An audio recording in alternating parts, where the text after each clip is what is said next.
I call this meeting to order at 7:27 p.m. We will now move into Section 2, swearing in.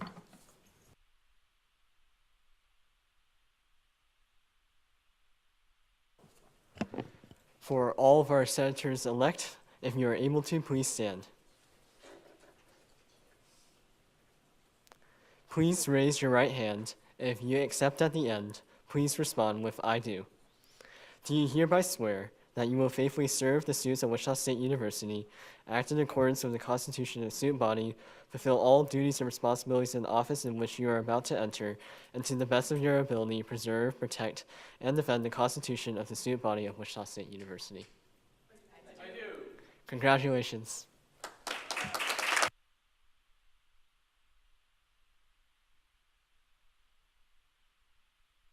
All right, so new senators, in front of you, you have your written oath of office. If you can go ahead and flip that over and then sign your name above where your name is at, and then pass them to the center, and I'll come and pick them up.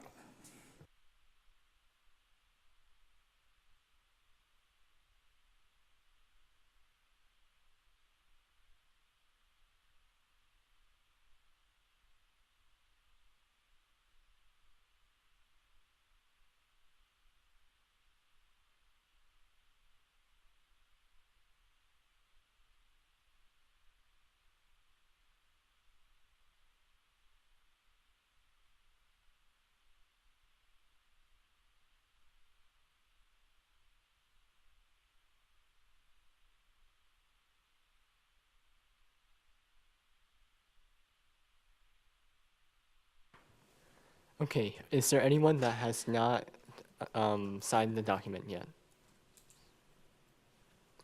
Okay, seeing none, we will now go into Section 3 roll call. When we enter this period, for our newer senators, when the clerk says your name, please click on the mic with the talking person and then say here or present. When I call your name, please say present. Senator Spataros, Present. Senator Sowa, Present. Senator Luna, Present. Senator Parker, Present. Senator Fouquet, Senator Fan, Present. Senator Otten, Present. Senator Beam, Present. Senator Tijuana, Present. Senator Souls, Present. Senator Lay, Present. Senator Seals, Senator Martinez, Senator Peng, Present. Senator Argumedo, Present. Senator Hinojosa, Present.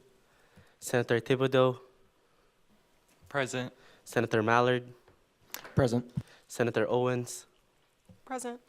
Senator Brown, Present. Senator Castillo-Safar, Present. Senator Miller, Present. Senator McCarroll, Present. Senator Hansen, Present. Senator Timms, Present. Senator Beatty, Present. Senator Arteaga, Present. Senator Boyd, Present. Senator Haynes, Present. Senator Mungaravani, Present. Senator Sadat, Senator Marston, Present. Senator Hatch, Present. Senator Lewis,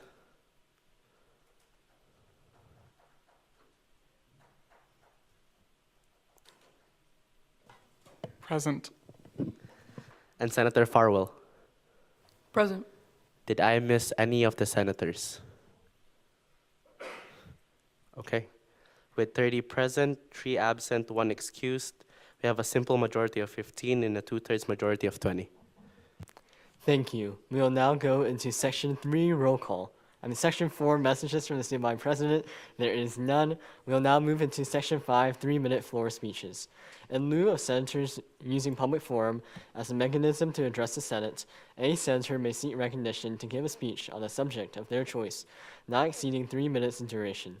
3-minute speeches are focused on specific topics. Senators may only hold the floor once during this period. Are there any senators that wish to speak in the 3-minute floor period at this time? Senator Mallard.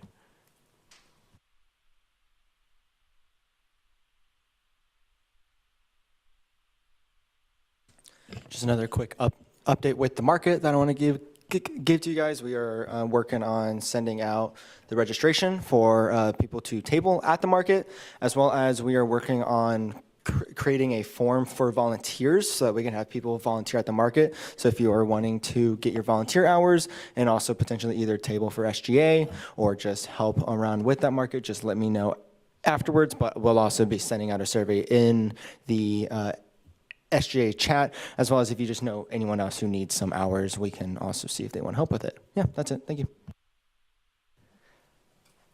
Are there any other senators that wish to speak at this time? Senator Boyd.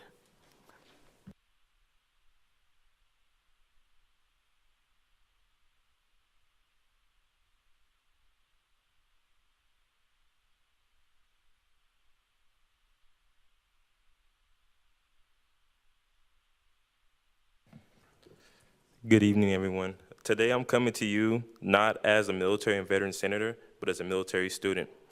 A student who knows what it feels like to balance the weight of school, service, and self-sacrifice, and who understands why soldier suicide awareness is not just a military issue, but a college one. In the Army, we're taught to be resilient. We are taught to push through pain, to handle our business no matter what.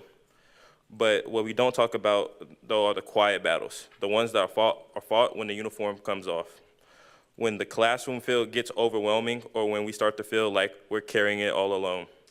Every day, soldiers and veterans face invisible struggles that most people never see. When those challenges collide with the demands of college life, including deadline, bills, and the stress of transition, it can create a storm that's hard to navigate. That's why awareness matters.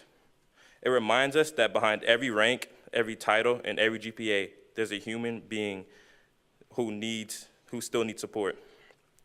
We lose far too many service members every year to suicide, and one of those lives mattered.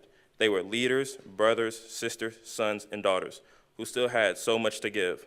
So it's on us as a community, as classmates, and as battle buddies to make sure no one ever feels like they're fighting alone. That's why I planned the Soldier Suicide Awareness event this Friday at Woosley Hall at room 225 for the Student Veterans Organization. It's not just an event, it's just a space to learn, reflect, and connect. It's a space to show that you care, and I invite you to come out, listen, and be part of something that truly makes a difference. Because at the end of the day, no soldier left behind isn't just a model, it's a promise that extends beyond the battlefield to every part of life, including the right to be here on campus. Let's keep that promise together. Let's be the reason someone chooses to stay. Thank you.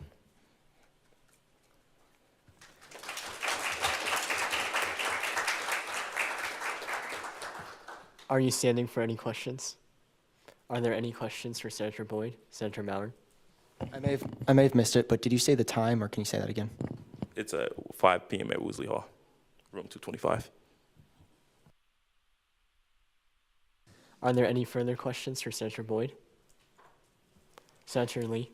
So, I have a question for Mallard in terms of, can people in high school outside of the... Senator Lee, are you asking Senator Mallard the question? Yes. At this time, I'm only allowing senators to ask questions to Senator Boyd. Do you have any? Are there any further questions for Senator Boyd? Okay, seeing none, thank you. Are there any other senators that wish to speak in public forum at this time? Senator Otten?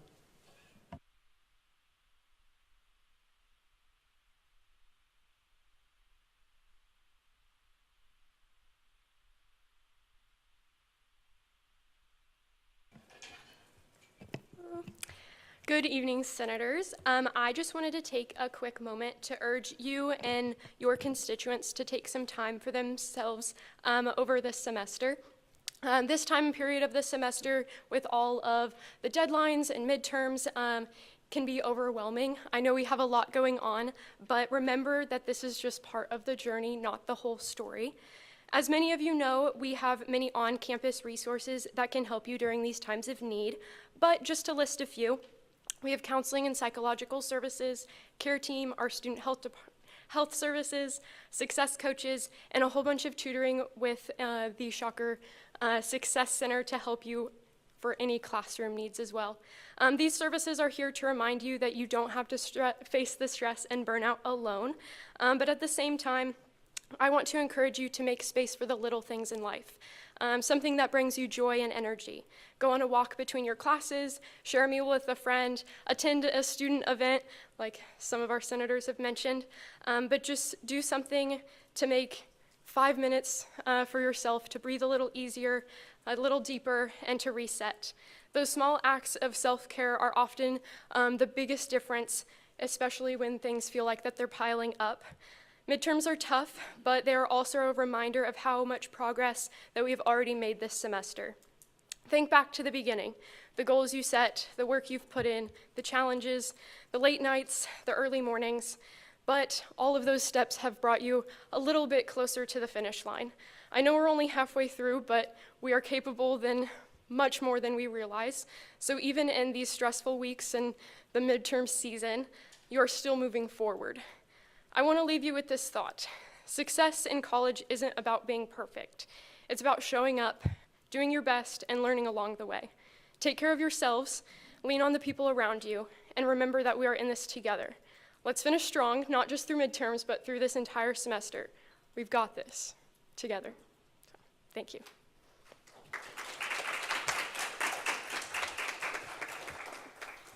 Are you standing for any questions? Yes. Are there any questions for Senator Otten? Seeing none, thank you. Thank you.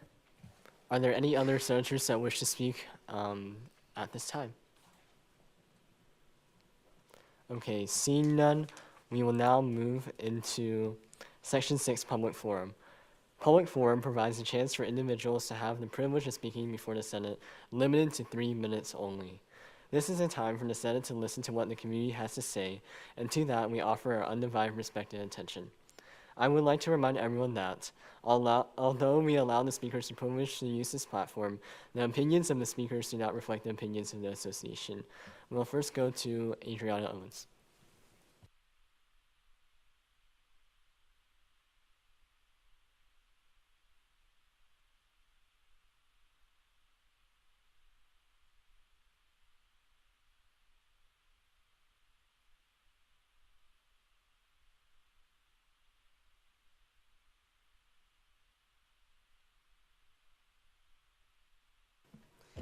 Hello everyone, I'm Adriana Owens. I'm here on behalf of Loud Light, which is a nonpartisan, nonprofit organization trying to get people registered to vote. You can move on to the next slide. So there is an election coming up. It's on November 4th. So young adults actually make up a huge portion of our state's population, and college students, as you all are a crucial way to show up and vote. And our vote in state and local elections holds an incredible amount of power. In fact, most local elections are decided on single-digit votes. There was one that was decided on 50 votes. That's the people in this room. You can move on. So there are big things coming up on the ballot this year. Specifically, in Sedgwick County, you can move on to the next one. We have District 1, 3, and 6. 1 is the district in Wichita State University. Specifically, there is a candidate forum on October 14th in the Marcus Welcome Center where you can meet your school board and city council. It's important to vote in these elections because these are the ones who come up with what our taxes are going to look like in school districts, what kind of curriculums we have. It's really important, especially in those local small elections that are decided by such small margins. You can move on. And honestly, I know voting is a lot. There's a lot of apathy. You all should probably get it, considering you just went through an election. Loud Light works to make voting more accessible. And we know that a major part of our state's population is very young. Specifically, 39.75% of Kansas are aged lower than 35, which means we're the 9th youngest state in the whole country, which means we have the power, we just need to use it. You can move on. So what should you know? The last day to register to vote is Tuesday, October 14th. You can already request a mail-in ballot. I suggest to everyone to get a mail-in ballot, which is the deadline for that is October 28th, but you have to get registered to request a mail-in ballot. You can also register at your college address. If you're from Texas, you can register in Kansas and Texas. This is something that recently happened, so that's exciting. And you can find your polling places at like ksvotes.org. Moving on. So, Lala is going to be tabling in the RC tomorrow from 11 to 1, and we're going to be giving out pizza to people who register to vote. If you show, and moving on to the next one, if you scan this and you get registered to vote, take a screenshot and we can hand you out pizza. If you can't vote because you're an international student or whatever, just come up and get pizza anyway, because that's not on you. So definitely make sure you scan the QR code. Who here is registered to vote? Raise your hands. Okay, perfect, gorgeous. Sign up in there, take a screenshot, get a slice of pizza tomorrow, okay? And then you can also volunteer and do a sample ballot lookup to see what's on your ballot. Yes, scan away. And during the questions, I will have this open and ready for anyone to scan, and you can also email me at any time. But I'm open to questions. Thank you. And to note for our newer senators, this presentation will be uploaded into the Teams as well. Are there any questions for our speaker? Senator Owens. Hello, Emeritus Status Adriana Owens. So how can we as senators get our students more engaged and get out the vote? I love this question. Thank you so much. I didn't tell you to ask this question at all. Specifically, in Senate, you have the ability to rally the troops in a way that a lot of people aren't able to on campus. Actually, in 2020, Senator Olivia Babin, I said it correct, passed a resolution that had two sections, specifically encouraging professors to cancel their classes, or if that's not a possibility, encourage them to make the attendance policies lax so people aren't punished for going out to vote. I suggest this be passed this session or every session after that. And specifically, that senator also said that they were going to add an addition to recommend Election Day become a university holiday. I would urge you all to look at legislation to make that a possibility that would provide opportunity for even people who are from out of state, as we are a commuter campus, to go back home to vote in the election. We all know elections are really important. All of the senators who were recently just sworn in know that votes can be decided by a very small margin. So especially in these local elections, you need to make sure that your senators and constituents are voting. This would help. Are there any further questions? Senator Lee? I would like to support the motion of trying to please. Senator Lee, do you have a question? No, I have a statement I want to make in support of what. At this time, we're in the question period, so unfortunately, I will not allow statements at this time, but thank you. Are there any further questions for our speaker? Seeing none, thank you.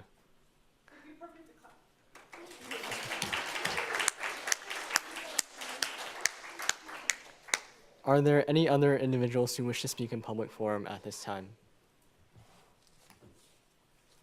Seeing none, we will now move into Section 7, Introductions and Report, and we'll go to 7.1, Report from the Executive Branch.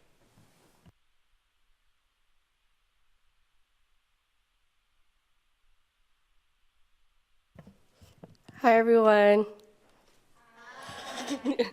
Welcome, new senators. I hope tonight's Senate meeting goes well for you all. But just some updates from the executive branch. Student Body President Wong will be attending the Heritage Gala tomorrow, October 9th. Yes. She has continued her conversations with David Miller regarding student fees and will be receiving more information on the upcoming fiscal year in the next few weeks. With Speaker Fawn and I, President Wong met with Dean Mai to connect SGA with the library, as well as discuss the concerns voiced recently in a Sunflower article regarding the due dates of library items. Dean Mai shared with us that students are able to request an item for 16 weeks before they are due. Before the due date, a student is notified the month, 3, 2, and 1, and the day of the deadline. Additionally, the notification is sent as an email where a renewal can be done by replying to the same notification email. me, Speaker Fawn, and President Wong will continue to meet with the deans across campus to ensure collaboration and communication. I have finalized the Freshman Leadership Council modules, have also met with the WSU Foundation and Alumni Engagement, and also Dean Mai, and will also be attending the Heritage Gala tomorrow. I will also be serving on the Swipe Out Hunger Advisory Board to seek potential opportunities with Wichita State. Student Body Treasurer Bum facilitated 5 funding presentations to the commission last week, 4 individuals and 1 organization, and he is currently focused on processing receipts for reimbursements. Director of Legislative Affairs and Policy, Arens, is actively working on community garden legislation in collaboration with Speaker Fawn. Director of Media Relations, Zhang, is coordinating promotional efforts for upcoming events, including Cider and Connections, Pumpkins and Leadership, Boba and Balance, and Interfest. She is also working on internal communications, such as headshots, introductions, and the upcoming newsletter. Director of Community Engagement and Outreach, Garcia Alvarez, is leading on several fall outreach events, which is Cider and Connections happening on October 27th from 11 a.m. to 1 p.m., Boba and Ballots, October 23rd from 9 a.m. to 11 a.m., and Pumpkins and Leadership, October 20th from 11 a.m. to 1 p.m. And then we'll also be participating in Trunk or Treat. Director of Student Organizations, Morshed Khan, is managing communications with RSOs and coordinating Canva training with the media and marketing team. He is also working on event management training as well. Director of International Student Affairs, Safdar, is currently working on Interfest materials. He is also working with the Shocker Career Accelerator on career development and is planning an international alumni panel in collaboration with Alumni Engagement. Director of Athletic Engagement Murphy is preparing for the SGA pregame tailgate on November 4th and is working on his final details. Director of Food Insecurity and Sustainability, Taylor, confirmed that the SGA and WSU Dining Teaching Kitchen event is scheduled for November 5th, and the SGA market will follow on November 6th. Director of Professional Opportunities, Guthrie, confirmed resume reviewers for the upcoming October 16th presentation and is organizing outreach and speaker logistics for an upcoming soft skills workshop. And Undergraduate Student Advocate Island is managing 7 active student cases, 3 academic appeals, and additional concerns including academic status, financial issues, harassment, and a parking appeal. They will be here in November to give a report from the Disability Pride Task Force. I will now hand over the mic to our Director of Health and Wellness, Raju, to talk about what she has been working on.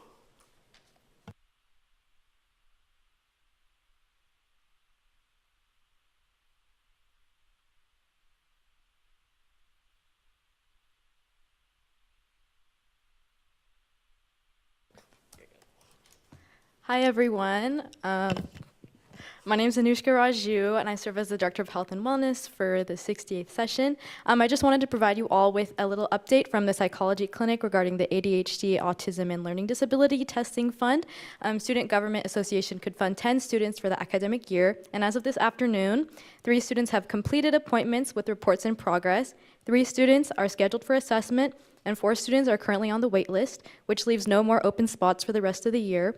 I think it's so exciting to see this fund being effectively utilized when providing support to our students and making a tangible impact. But I just wanted to provide you all with that update. Thank you. Does anyone have any questions? Are there any questions? Senator Owens? Are there any potential barriers or issues or things like that that they're seeing as they begin to facilitate this process? Because I know on paper it may be one thing and then in practice it may be another. And I wondered if there is anything they're seeing currently that may be barriers or potential things that we can change in the future to make it a smoother process. Or unless it's going all golden 100% great, that would also be good to know. Yeah. Great question, Senator Owen. And surprisingly, I don't think we anticipated that it would work so smooth. Well, that's not fair. I would have hoped it would have worked as smoothly as it is, but I think it has been a lot easier than I think we initially thought when we first started this conversation in the spring. So the students have either been referred by OSAT or have been referred by an academic advisor or by a success coach. So we shared information with all 3 of those areas. And quickly, as soon as we signed the agreement in the summer, and after the Legislative Council made the approval of the changes, is when the resource went live for students to utilize. I would say the only barrier right now is the psychology clinic can still only support 10 students a year just based off of staffing that they have. And we know that OSAT has a couple other students that have been recommended. I think the good part about this is the cost of the test was less than what we originally talked about in the spring with them. So that's been super cool. So even though there'll be dollars left over in the fund, still the capacity of what they're able to test is still limited. And so I think as we kind of go through this and see the first cycle of this process, and as we have conversations with the psychology clinic, we'll probably have some more conversations about whether we want to expand to this partnership to other resources in the city to be able to expand to, just knowing the capacity that the clinic has here.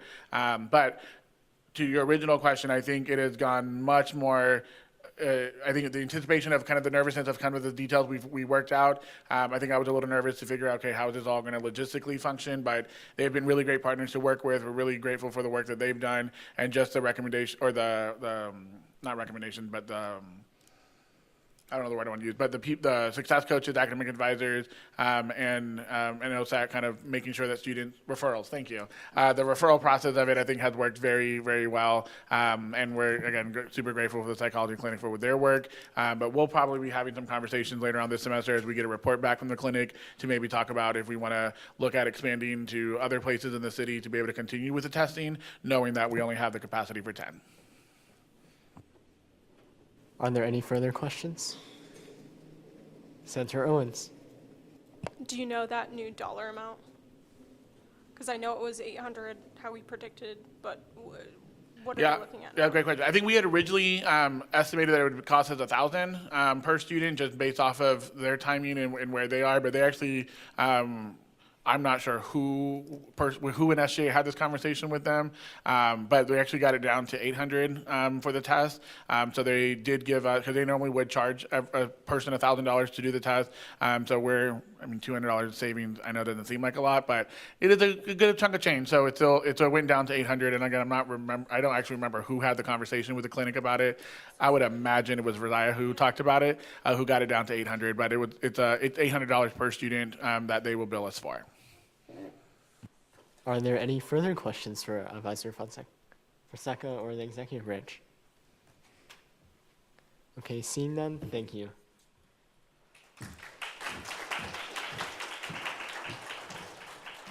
We will now move into 7.2, report from the Speaker of the Student Senate. So good evening, everyone. I hope your week is going well with midterms, and I want to give a special welcome to all the senators that were sworn in today. We are so excited to have you here in this space. I look forward to working with you all this session.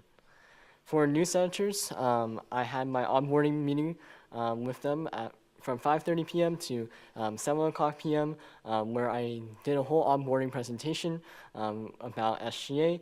For our new senators, I will send them a summary of tonight's presentation, expectations and descriptions of committees, and a Robert's Rules guide. Additionally, I will be reaching out to each of you new senators to set up an introductory one-on-one meeting, in addition to follow up with any concerns that you may have after tonight. I wanted to go over some expectations that I had with a lot of our newer folks here tonight, in addition to, as a friendly reminder to all of our senators that were here before the midterm elections. For absences, I expect everyone to be here on time when we do roll call for Committee of the Whole, Senate committees, and Senate. If you are 5 minutes late to roll call, you will be counted absent within committees, within Committee of the Whole and Senate as well, unless you already communicate with your chairperson or with me in advance about your being late or being absent for that particular time. In addition, for dress code, I want to emphasize that our dress code is at minimum business casual. If you have any questions, you're more than welcome to email me or any of the advisors as well with questions regarding the dress code. If you are not in business casual, you will also be counted absent by the clerk, but it looks like today everyone has done great with the dress code.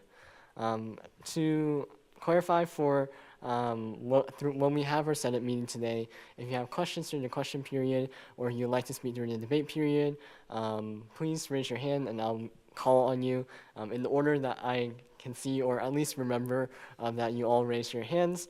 And then from there, I will call on each of you after as we get into each of those periods. But please be aware of that within our Senate meetings. For communication standards, I want to reemphasize that as we reach out to different faculty, staff, university leadership, and members of cabinet, the expectations I set a few meetings ago and in the onboarding session, and what I expect from you all with communication and getting approval from your chairperson or from me before you send an email draft or a message out. If you haven't heard back from your chairperson or from me regarding something that you sent to us or regarding getting approval about a specific initiative, please re-email us if you haven't heard from us in 2 or 3 days, and we will get back to you on that. For other updates, last Friday, Advisor Fonseca and I attended a virtual demonstration of a potential new voter system for our Senate meetings. After reviewing and receiving a demonstration of the system, I've decided to move forward with going forward and purchasing the system. Within the next few weeks, we will get new clickers from the system that comes with it, in addition to some of the benefits as well.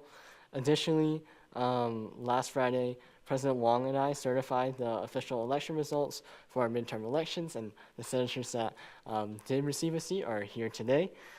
For tonight's meeting, we have a relatively light agenda with one first read for our association resolution regarding TRIO services from Senator Miller, and a second and final read for amendments to the Menstrual Product Advisory Board.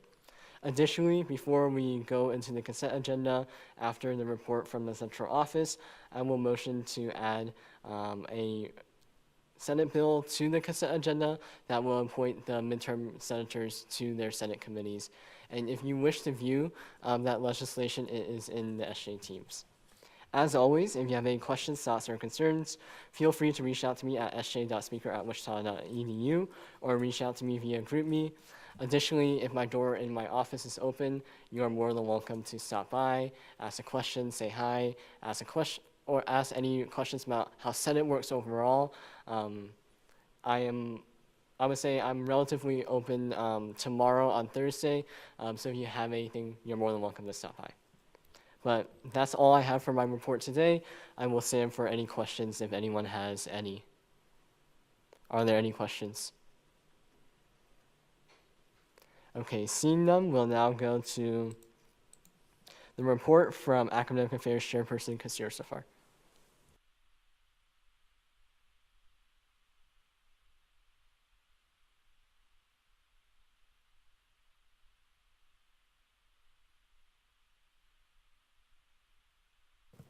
Good evening, everyone.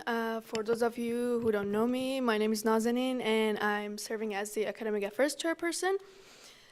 So a few updates for this week. I attended the Academic Affairs Committee meeting today with Reina Rudy, who is the chair of the committee, and also other representatives from various colleges.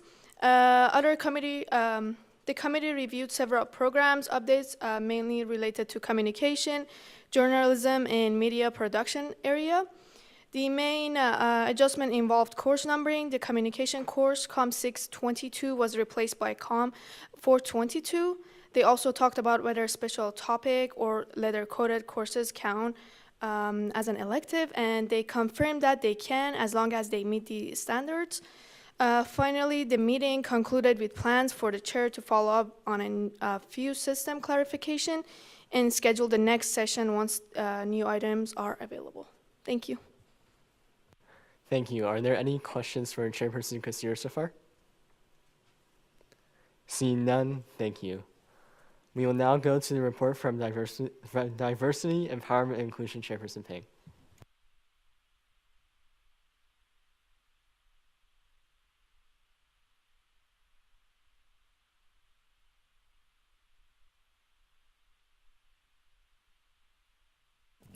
Hi, everyone. For those who don't know me, my name is Jasmine Pang, and I serve as the Diversity, Empowerment, and Inclusion Chair. I hope your week has been going well so far. For my report this week, I had my monthly one-on-ones with each of the agency presidents. So if you like the notes from those, please let me know. But I am very excited for you all to see what they have planned for the rest of the semester. For agency reports, ASC had their big little reveal today, so I got to know who officially is my big and my triplets. Currently, they have their Mid-Autumn Festival going on with lots of performances, free food, and matcha. So if you did not get some, you missed out because Clerk Thompson and I got 2 servings of fried rice. I attended Halo executive meeting yesterday where they talked about future events they have planned along with a couple collaborations. BSU had a general body meeting yesterday where members got to ask questions and they provided Wingstop at the meeting. Spectrum has their Calling All Allies meeting tomorrow where anyone can ask questions about Spectrum and more. And then this is the last time you'll hear me say this. I know I've been saying this for the past 2 Senate meetings, but ISU elections is this Friday. If you'd like a calendar invite for that, please let Speaker Fawn and I know so that we can send that to you. It's this Friday at 1 p.m. I apologize. I know I've been saying that for the past 2 Senate meetings, but just wanted to repeat it one last time. But that is all. Thank you. Are there any questions for Chairperson Ping? Yes, Senator, remind me, can you raise your nameplate? Senator Parker. What is ISU? Great question. So ISU is one of our agencies. It's International Student Union. They serve a lot of our international students population. And right now they're having their elections this Friday at 1 p.m. in this room. So if you'd like to show up, please let Speaker Fawn and I know so we can send you a calendar invite. But if you like more details on why their election was postponed to this Friday, just reach out to Speaker Fawn and I so we can give you a little bit more information on that. Are there any further questions for Chairperson Ping? Seeing none, thank you. We will now go to the report from Government Oversight Chairperson Tawana.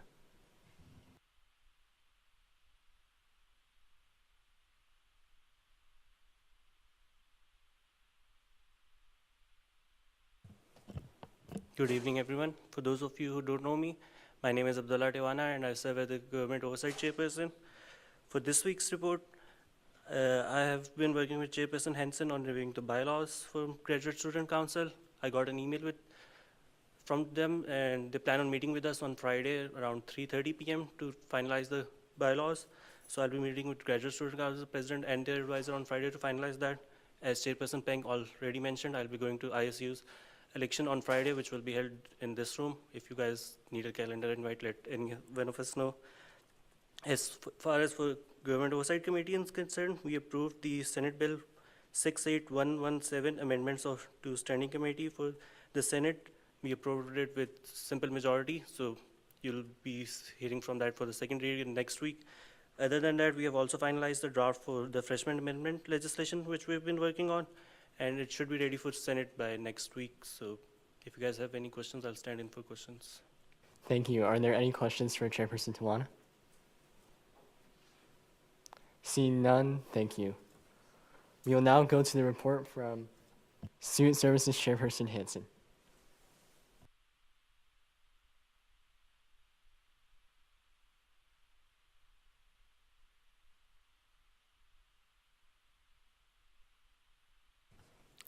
Good evening, everyone. For those who haven't had the chance to meet me yet, I'm Riley Hanson, and I'm the Student Services Chairperson. My report is pretty simple tonight. I've been continuing to review the Graduate Student Council bylaws with Chairperson Taiwana and the parking services policies and bylaws with Speaker Fawn. Additionally, Senator Miller will be introducing his trio legislation tonight, for which I am extremely proud of the work and dedication that has been put into this bill. Other than that, I plan to reach out to the new Graduate Student Council president and the president of the First Generation Student Organization to create rapport. Thank you. Are there any questions for Chairperson Hanson? Seeing none, thank you. We will now go into 7.4, report from the central office.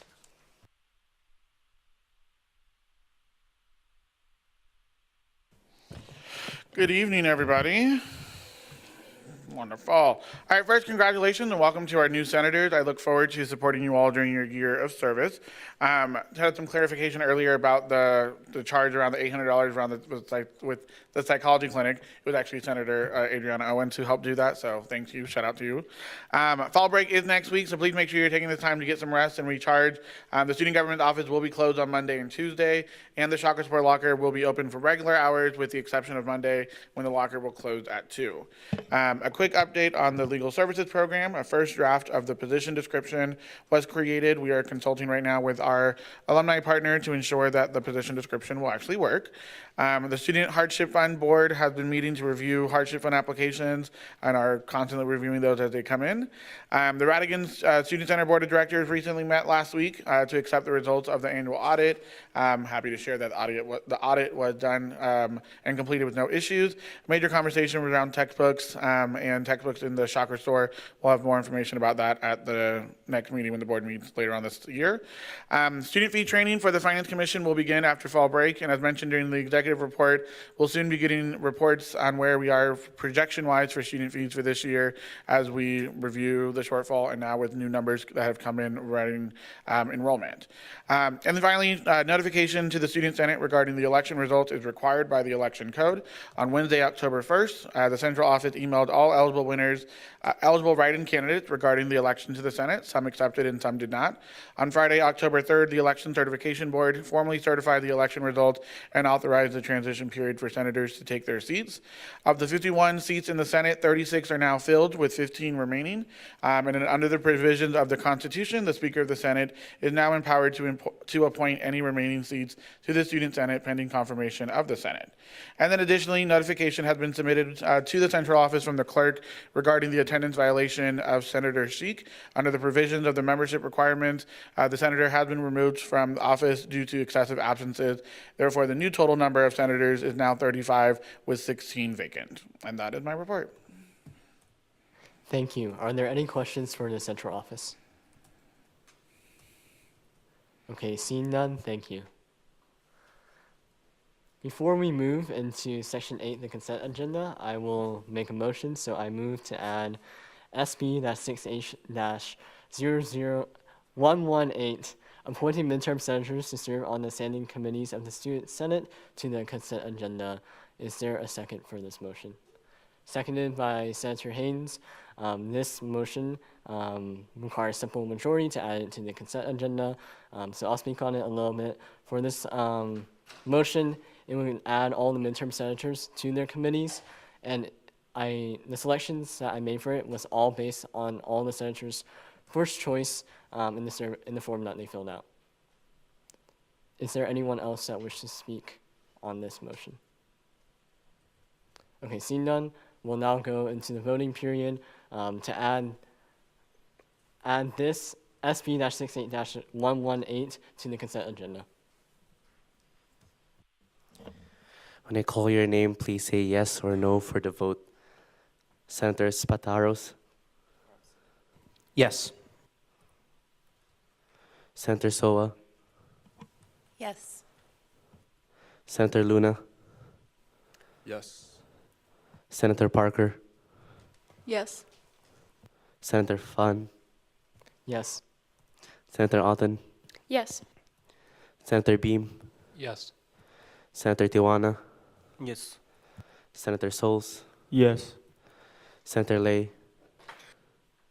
Yes. Senator Peng. Yes.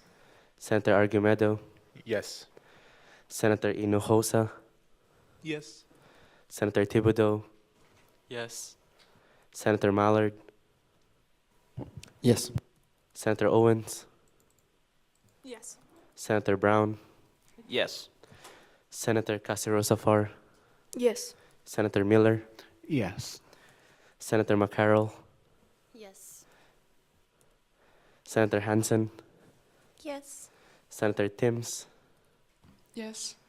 Senator Beatty. Yes. Senator Arteaga. Yes. Senator Boyd. Yes. Senator Haynes. Yes. Senator Mongaravani. Yes. Senator Marston, Yes. Senator Hatch, Yes. Senator Lewis, Yes. and Senator Farwell. Yes. I have all yeses. This bill passes. And to clarify, it actually required 2/3 majority instead of simple majority, but it was 25 yes. Is it 25? 28 yes, 0 no, 0 abstentions to add it to the consent agenda. So we will now move into section 8, the consent agenda, where SP-68-118 is on the consent agenda. Are there any objections to the consent agenda? Okay, seeing none, it is adopted as such.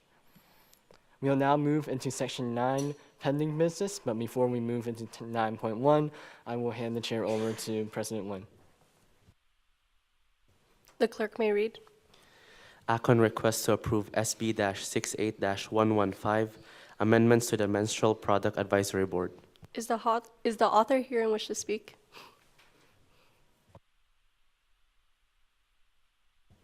You have the floor. Okay, so for this legislation, no changes were made within committee, but in summary, the amendments to the Menstrual Product Advisory Board would remove the 2 seats given to focus representatives, as that organization does not exist anymore. I will stand for any questions you may have. Are there any questions for Speaker Fawn? Seeing none, we'll move in. Oh, Senator Lay. Because we happen to have the vice president of Spectrum here. Senator Lay, do you have a question for Speaker Fawn? So, never mind. Okay, thank you. We will now move into, does anyone have any other further questions? We will now move into the debate period. Would anyone wish to speak? Senator Lewis. I move to approve by unanimous consent. Are there any objections? Senator Mallard. We will now move back into the debate period. Senator Owens. For clarity, for all my new folks, Focus is an organization on campus that has not been active for the last 2 years, I believe, 1.5, which is why they're removing it from our bylaws. I know this is a little bit confusing right now. I promise you'll get the hang of it. But just for this piece of legislation, it's not pertinent anymore to have that, obviously, in this legislation, which is why we're removing it.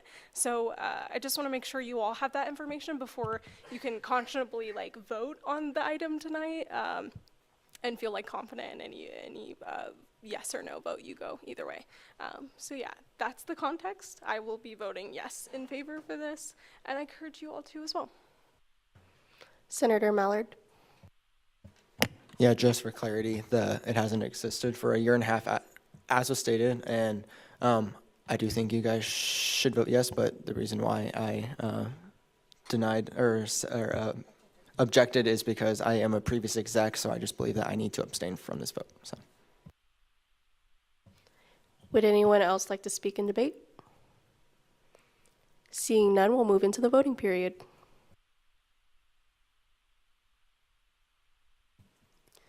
When I call your name, please say yes, no, or abstain. Senator Spataros. Yes. Senator Soa. Yes. Senator Luna. Yes. Senator Parker. Yes. Senator Fan. Yes. Senator Alton. Yes. Senator Beam. Yes. Senator Tijuana. Yes. Senator Souls. Yes. Senator Lay. Yes. Senator Peng. Yes. Senator Argumedo. Yes. Senator Hinojosa. Yes. Senator Thibodeau. Yes. Senator Mallard. Abstain. Senator Owens. Yes. Senator Brown. Yes. Senator Casirosafar. Yes. Senator Miller. Yes. Senator McCarroll. Yes. Senator Shake. Senator Hansen. Yes. Senator Timms. Yes. Senator Beatty. Yes. Senator Arteaga, Yes. Senator Boyd, Yes. Senator Haynes, Yes. Senator Mungaravani, Yes. Senator Marston, Abstain. Senator Hatch, Yes. Senator Lewis, Yes. Senator Farwell. Yes. With 25 yeses, 2 abstains, this bill passes.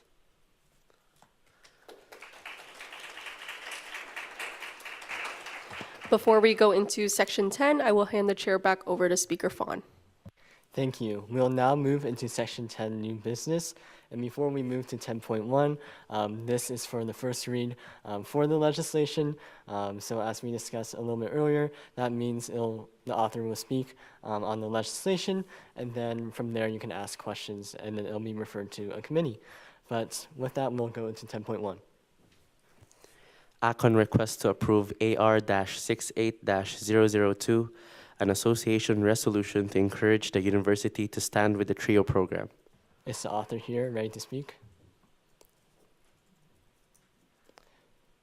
You have the floor.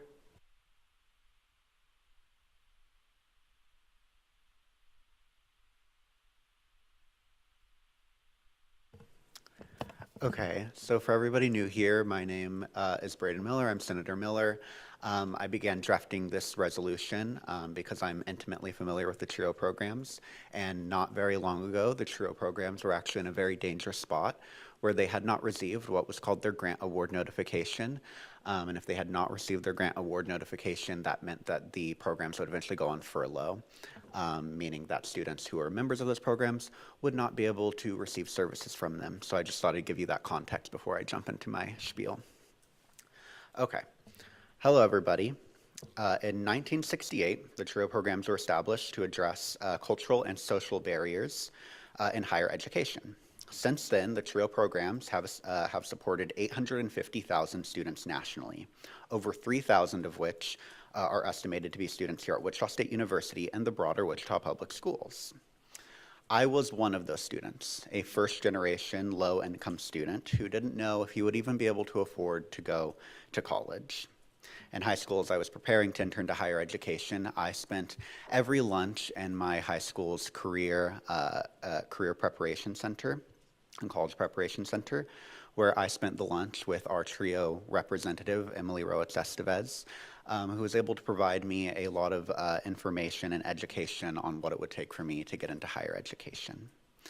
Now I'm here, and I'm a member of the McNair Scholars Program, a program similarly for low-income, first-generation students seeking to gain a doctorate. I wouldn't have even known that getting a doctorate would be possible. You don't get to see first-generation low-income students in those positions very often. And studies have shown that TRIO programs are effective at improving enrollment in higher education, persistence in higher education, completion of a degree by age 24, and enrollment in graduate school compared to students who don't participate in the TRIO programs in the same income quartile. So you don't just have to take my word for the success of the TRIO programs.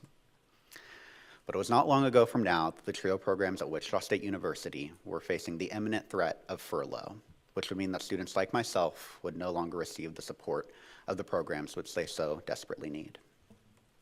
In the fall of 2024, the Office of Planning and Analysis released their enrollment headcount and reported that 47.5% of students who had enrolled were first-generation students, and 20% of those students were low income.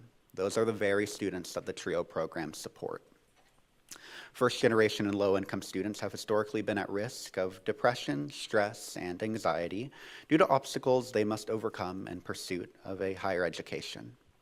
This is why programs like TRIO are so important to this university and to our very own first-generation low-income constituents. With such a profound population of low-income and first-generation students, it's important that the university supports those programs so that those students can feel represented by their campus. Which is why, in this resolution, I'm calling upon the university to support these programs in several ways, including improving communication between the programs by staying up to date on the programs, and by frequently and intentionally communicating their goals with the programs. I'm also requesting for the university to begin supporting the programs further by increasing their visibility among students, granting the programs more opportunities to connect with students at orientation, keeping faculty up to date with the services available to students on campus, and encouraging the university to use their connections in government to advocate for the programs. But I don't believe in one-way relationships where we just ask the university to do things and we don't take an active role ourselves, which is why I'm also urging that our own student government better supports our TRIO constituents, because I think that we can always be doing better to represent the students here at Wichita State University. This resolution is a reminder that standing with TRIO programs is standing with first-generation and low-income students at a time when many students feel that their education is under attack. That TRIO has a measurable and profound impact on the students who come to this university, and that TRIO works. I stand for questions. Thank you. Are there any questions for Senator Miller? Senator Owens? And you discussed this a little bit more in depth in your legislation, which beautifully done, by the way. But could you explain a little bit more, because there's quite a few TRIO programs here that serve our students at Wichita State University. So could you give us a little bit more information about what those services look like and how they're serving our unique population of students? Yeah, so I apologize if I don't get all of them, because I believe as of now there are actually 19 TRIO programs on campus. But I can get into a couple of them, some of the ones that support the most students. So you have TRIO Student Support Services, which is sort of a catch-all for supporting low-income first-generation college students. There are the ones that I mentioned earlier on, the ones that I've been a part of, which is Talent Search. Talent Search supports high school, low-income first-generation students in achieving a college education. The McNair Scholar Program supports 28 undergraduate students who are low-income first-generation and achieving a doctorate. There's Disability Support Services, which assists students who have disabilities and persisting in higher education. There are the Upward Bound programs, which are more merit-based programs that support low-income first-generation students in high schools achieving a higher education. There's Veterans Upward Bound, which is the same, but for veterans. And there is also the College Opportunity Center, which helps adult learners who are trying to get back into getting into a higher education. And by gosh, there are so many more than that, but I hope that that gives a little bit more information as to what the TRIO programs do. Are there any further questions for Senator Miller? Seeing none, thank you.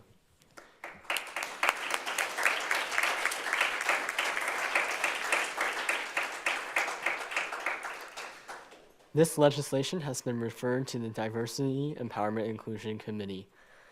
Before we go into Section 11 adjournment, for our newer senators, I ask that you come to the front of the meeting after the meeting has ended, and I would encourage the senators before the midterm elections to introduce yourself to our new senators as well. But with that, we will move into Section 11 adjournment. The Student Government Association Student Senate will stand in adjournment until Wednesday, October 15th at 7:30 p.m. This meeting is adjourned at 8:25 p.m.